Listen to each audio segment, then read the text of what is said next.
Pasar Bandung, langsung ke Pasar Bandung.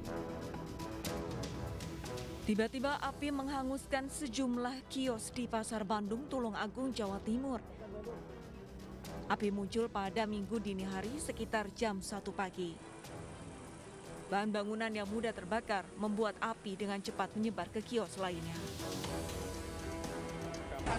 Terdampak ada yang asal muasal api dari satu kios, kemudian merembet ke kios sebelahnya. Ya, ada 2 atau 3 kios yang terkena dampak.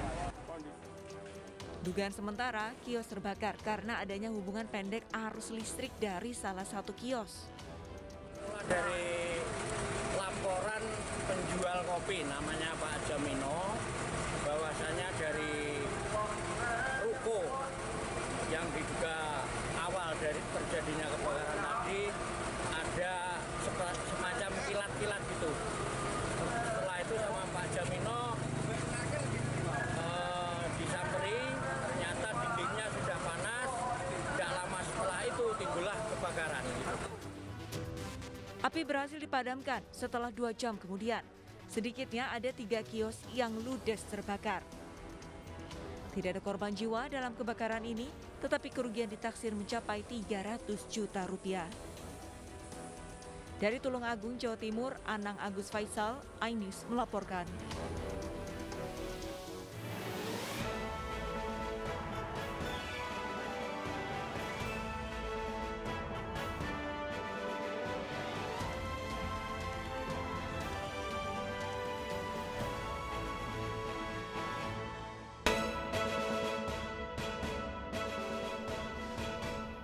Pagi ini petugas kembali menemukan 1 jenazah korban gempa di Desa Cijedil, Jawa Barat.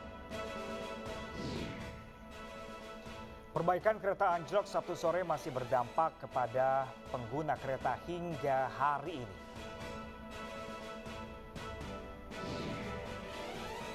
Persiapan pernikahan anak bungsu Jokowi, Kaisang Pangarep, penjahit busana tradisional dibanjiri pesanan.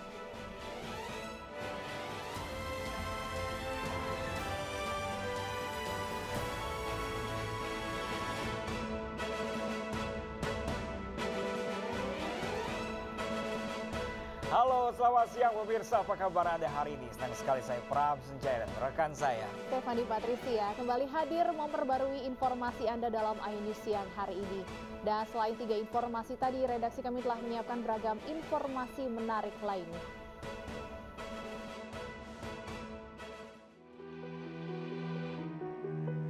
Bapak bisa bangun, Pak. Saya keluar, Pak. Coba. Kasih oksigen, Pak.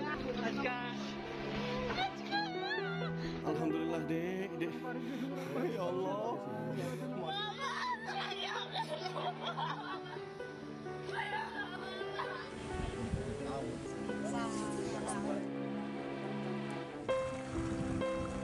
Saya ingin memastikan bahwa proses evakuasi berjalan dengan baik.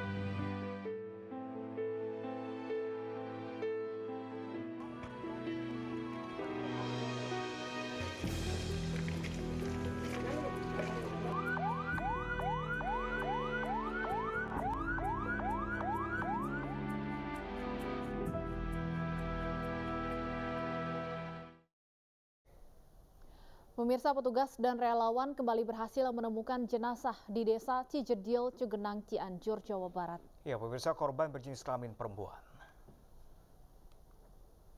Petugas gabungan bersama relawan kembali menemukan jenazah di Desa Cijedil pada Minggu pagi, di mana korban yang ditemukan pada hari ini berjenis kelamin perempuan dengan perkiraan sementara berusia dewasa. Jenazah langsung dievakuasi petugas ke rumah sakit untuk diidentifikasi. Hingga kini petugas masih melanjutkan pencarian korban gempa Cianjur, Jawa Barat.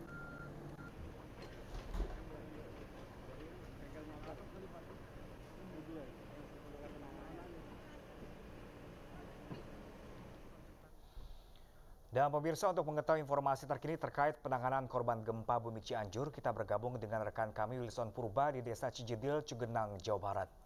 Selamat siang Wilson, bagaimanakah proses evakuasi hari ini? Sudah berapa jumlah korban yang sudah berhasil ditemukan dan berapa yang belum? Baik Pram, sejak pagi tadi pukul 7 hingga pukul 10 waktu Indonesia Barat sudah ada 2 jenazah yang ditemukan di kawasan Cijedil ini. Satu tadi pagi ini ditemukan adalah perempuan dewasa dan sekitar pukul 10 waktu Indonesia Barat tadi 1 jenazah laki-laki ini ditemukan di tepat di belakang saya ini, yang saat ini tim SAR gabungan ini masih terus melakukan pencarian di kawasan ini. Nah, Pram dan juga Stefani, pencarian terus dilakukan di kawasan ini karena memang diperkirakan ini menjadi lokasi reruntuhan bangunan yang tertimpa longsor seperti itu. Saat ini terus dilakukan dan saat ini metode yang digunakan adalah dengan menggunakan cangkul dan juga skop dan juga tangan oleh pihak kepolisian karena memang kita lihat bagian atas di sini sudah terlihat puing-puing dari reruntuhan bangunan, sehingga untuk sementara memang alat berat tidak diturunkan, yang diturunkan adalah gunting dan juga gergaji listrik saat ini. Gergaji mesin maksud kami. Nah, saat ini prosesnya memang sedang digali. Saat ini di sini kami bisa melihat sedikit dari sini ada puing di sana, Pram dan juga Stefani, seperti dinding dan juga bangunan atap rumah yang terlihat di dalam, dan sedikit ruangan ini sudah mulai terlihat, namun memang sedikit ruangan ini di dalamnya juga terlihat ada beberapa puing yang ada di dalam, dan tentunya diharapkan di sini juga ada korban gempa sehingga bisa langsung diidentifikasi dan langsung diserahkan kepada keluarga.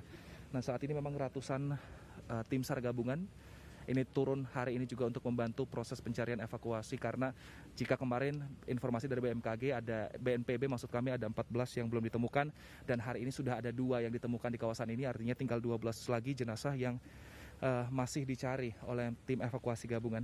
Nah, berbeda dengan kemarin Pram dan juga Stefani, jika kemarin di tempat kami ini ada di kawasan Puncak ada 2 eskavator yang diturunkan untuk menggali tanah di kawasan ini, namun hari ini memang tidak dilakukan karena memang sudah dilihat polanya dan juga dipetakan seperti apa kondisi di bawah ini. Rencananya juga masih akan diturunkan untuk mencari jenazah di bagian bawah, yang memang di bagian bawah ini masih diduga masih banyak rumah-rumah yang runtuh akibat longsor. Di bagian ini memang yang belum digali, Stefani dan juga Pram, nanti rencananya akan kembali digali karena memang kalau bagian atas sana ini adalah persawahan dan bagian sini ini adalah rumah warga, sekitar 17 rumah warga yang ada di sini. Dan warga juga mengatakan masih ada beberapa sana keluarganya, misalnya kayak di bagian depan saya ini ada 3 anggota keluarga yang dinyatakan hilang pada saat terjadi longsor, dan kemudian di belakang saya ini adalah seorang ayah kemarin mengatakan 2 orang putrinya berusia 19 tahun dan juga 13 tahun dinyatakan masih hilang dan diperkirakan memang berada di rumah saat kejadian longsor ini terjadi di kawasan ini.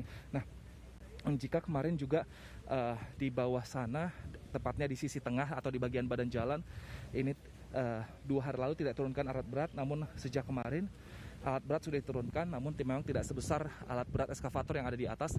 Ini yang diturunkan adalah yang sedikit lebih kecil seperti itu untuk mengeruk tanah di bagian badan jalan, karena memang di bagian badan jalan ini juga terdapat rumah-rumah warga. Ada beberapa tembok di sana yang sudah mulai terlihat dan masih terus digali.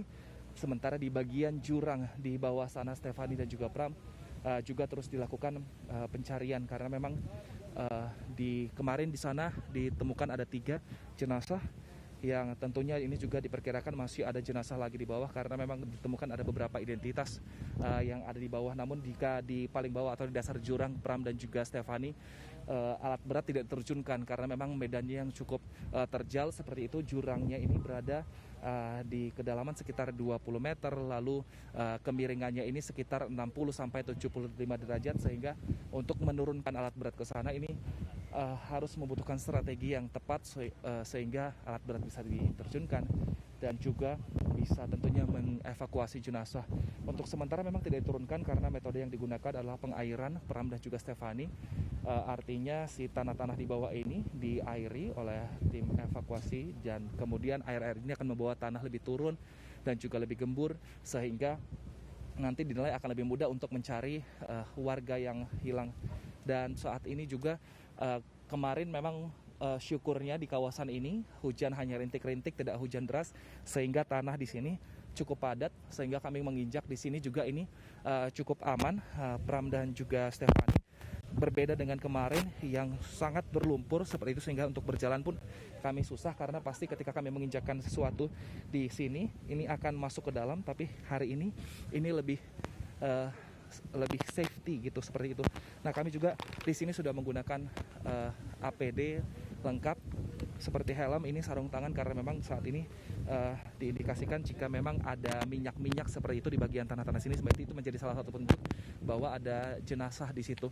Namun itu juga menjadi tricky, Pram dan juga Stefani, karena memang di wilayah ini banyak ternak keluarga, sehingga kemarin ditemukan ada seperti minyak, namun saat dibongkar ternyata itu adalah bangkai ternak warga. Nah, tujuan memakai sarung tangan dan tentunya masker adalah ketika sudah 5-6 hari terkubur, ini jenazah biasanya akan mengeluarkan minyak dan juga bakteri, agak sulit untuk akan berbahaya bagi kesehatan, sehingga kami juga harus menggunakan APD lengkap untuk saat ini. Nah, oke. Stefani dan juga Pram, saat ini ada 12 lagi yang masih harus dicari oleh tim evakuasi, dan kita melihat saat ini seperti apa perjuangan dari tim evakuasi. Yang cukup berbahaya di sini adalah ketika hujan tiba, Pram dan juga Stefani, ketika hujan tiba, apalagi bentuk tanah ini sudah banyak digemburkan di bagian atas untuk mencari korban, sehingga kalau hujan dengan intensitas tinggi ini akan kembali menggemburkan tanah dan dikhawatirkan akan ada longsor susulan, dan tentunya ini tidak diharapkan oleh kita semua, karena memang jika longsor susulan ataupun jika ada tanah yang bergoyang seperti itu, ini akan susah untuk melakukan evakuasi lanjutan, Pram dan juga Stefani.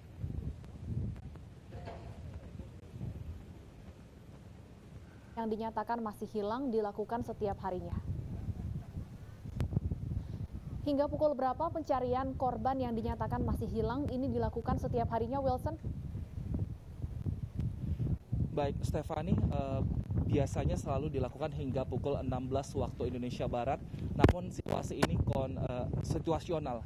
Jika ternyata ada hujan tiba ataupun kemarin angin kencang, Stefani, melanda kawasan ini sekitar pukul 11.30 waktu Indonesia Barat, langsung dihentikan.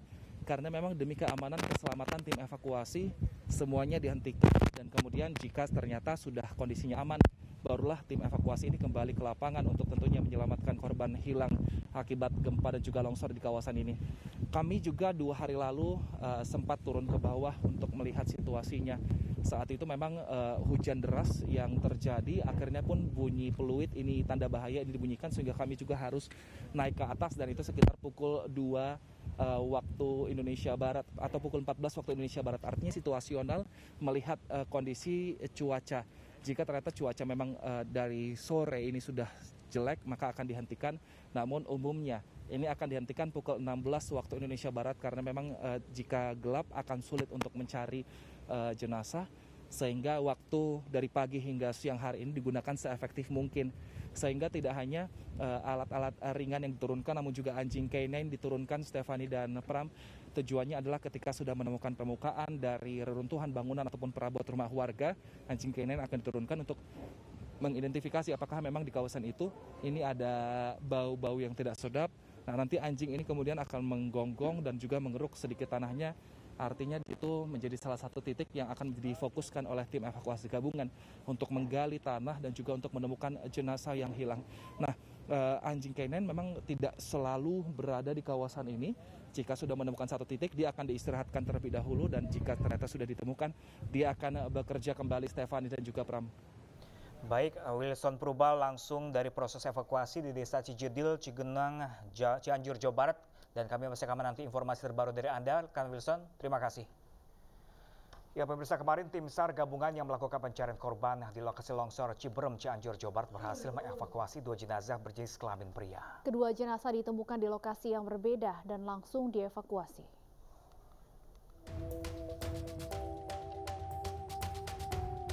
Petugas gabungan yang melakukan pencarian korban di lokasi longsor Ciberem, Cigendang, Cianjur, Jawa Barat berhasil mengevakuasi 2 jenazah berjenis kelamin pria di lokasi berbeda. Satu jenazah merupakan jenazah yang kemarin sudah ditemukan di dasar sungai namun masih terjepit dan baru dilanjutkan dievakuasi pada Sabtu pagi. Sedangkan satu jenazah lainnya ditemukan di bagian atas longsoran yang pada hari Kamis lalu sudah ditandai keberadaannya namun baru bisa dipastikan titik tepatnya. Untuk mempermudah dan mempercepat proses pemindahan jenazah, tim Vertical Rescue telah mempersiapkan bentangan tali untuk mengangkat jenazah sekaligus mengirimkan pasokan logistik untuk para petugas yang ada di lokasi pencarian dan evakuasi. Jenazah kemudian dibawa dengan ambulan ke RSUD Sayang untuk proses identifikasi. Petugas juga masih melakukan penggalian karena diduga ada satu jenazah yang tertimbun tembok. Dari Cianjur, Jawa Barat, Muji Prayitno, iNews melaporkan. Nah, pemirsa, selanjutnya kita akan bergabung bersama rekan Muji Prayitno di Desa Ciberem, Cugenang, Cianjur, Jawa Barat. Selamat siang, Mujib. Ada berapa korban yang masih dinyatakan hilang di Desa Ciberem?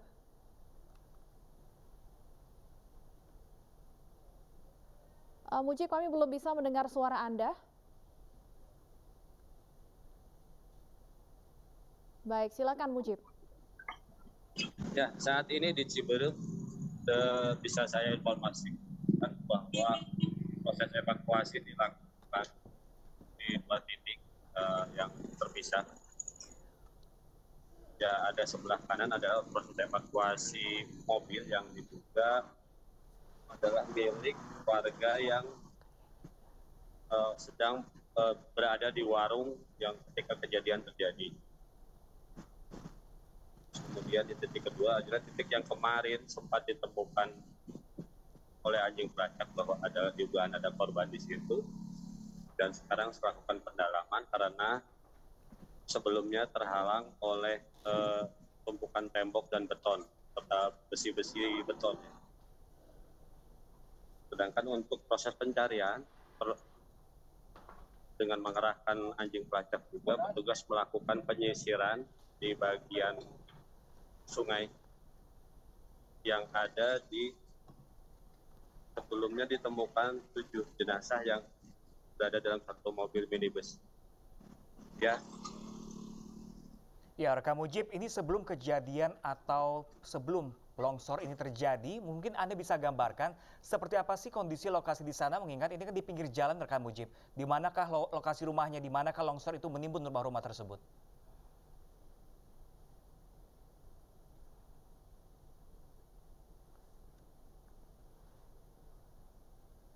Ya, rekan Mujib. Suara Anda kembali tidak terdengar, rekan Mujib? Ya, bisa saya informasikan. Jadi pada saat sebelumnya, jalan ini merupakan jalan yang penting untuk jalur wisata ke arah puncak. Jadi sebelah kiri kita adalah tebing setinggi lebih dari 100 meteran dengan ada beberapa bangunan di atas, dan diinformasikan di bawah di depan kita ini ada 2 buah warung.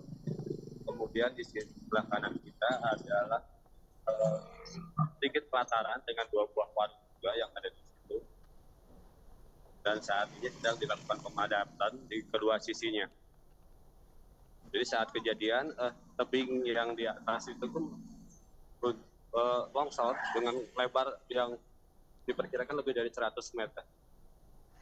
Kemudian ada beberapa kendaraan yang sedang diparkir di sebelah kanan kita ini, dan kemudian ada juga beberapa kendaraan yang informasi terakhir sih yang saya sudah bisa verifikasi adalah satu angkot yang berisi anak-anak dari TK, namun ada sopirnya diinformasikan sudah selamat, namun saya hingga kini belum mendapatkan informasi keberadaan anak-anak yang ada di dalam angkot tersebut. Nah, saat ini petugas sedang melakukan pemadatan sejak tadi malam sekitar pukul 12 hingga pukul 3 dini hari dilakukan pemadatan karena jika hujan dikhawatirkan ada longsor susulan yang akan membuat tertutupnya kembali akses menuju ke Cianjur. Baik, terima kasih Muji Prayitno melaporkan langsung dari Desa Ciberem. Kami akan terus menunggu update informasi perkembangan pencarian korban di sana. Dan pemirsa, hingga Sabtu 26 November pukul 17 waktu Indonesia Barat, BNPB menyebut korban meninggal akibat gempa Cianjur sudah mencapai 318 orang. Ya, pemirsa, sementara 14 orang belum ditemukan. Total korban luka dari awal kejadian hari Senin 7.729 dengan rincian luka berat 595, luka ringan 7.134. Adapun untuk korban luka berat yang saat sekarang masih dirawat di rumah sakit berjumlah 108 orang. Untuk yang dinyatakan korban luka ringan sudah tertangani, mereka kembali ke rumah masing-masing. Adapun warga yang mengungsi per hari ini akumulasi dari hari pertama 73.693 orang. Selanjutnya untuk kerugian material, total rumah rusak 58.049 yang dinyatakan rusak berat 25.186, sedangkan untuk rusak sedang 12.496. Adapun untuk rusak ringan 20.367. Selanjutnya infrastruktur yang rusak untuk sekolah 368, tempat ibadah 144, fasilitas kesehatan 14, gedung ataupun perkantoran 16. Selanjutnya kecamatan yang terdampak 16 kecamatan atau 146 desa. 6 hari pasca gempa 5,6 magnitudo di Cianjur, sejumlah korban masih belum tersentuh bantuan. Informasi selengkapnya sesaat lagi pemirsa, tetaplah bersama kami di Ayu Siang.